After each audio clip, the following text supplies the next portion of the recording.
कोलेक्स का original electric stove आया है।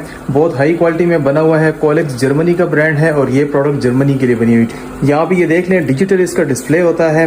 मैक्सिमम ये 2200 वाट तक जाता है। यहाँ पे ये चेक कर लें, इसमें फ्राइड का ऑप्शन है, बारबेक्यू, सूप, बॉयल।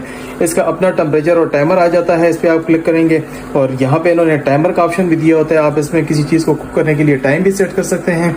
बहुत प्रीमियम क्वालिटी का ये इलेक्ट्रिक स्टोव है। आप यहाँ से इसकी फिनिशिंग देख लें, बहुत जबरदस्त फिनिशिंग में। ठीक है, कोलेक्स इसका ब्रांड नेम है। कोलेक्स की जितनी भी प्रोडक्ट्स होती हैं बहुत हाई क्वालिटी की होती हैं। ठीक है, ये देख लें, इसके साथ आपको ये कंप्लीट यूजर मैनुअल मिलता है। इसमें ये सारी इसकी डिटेल्स ये होती हैं।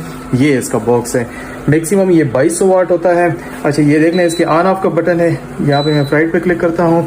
मैक्सिमम देखें 2200 वाट है और इसमें आप यहाँ से आप टेम्परेचर कम और ज्यादा भी कर सकते हैं। मिनिमम आप इसको 200 पे भी चला सकते हैं और मैक्सिमम देख लें इसको आप 2200 वाट पे रख सकते हैं। इसमें मैंने पानी रखा हुआ है, ये देख लें आप कितना बेहतरीन जो है तो बॉयल हो रहा है। सही है।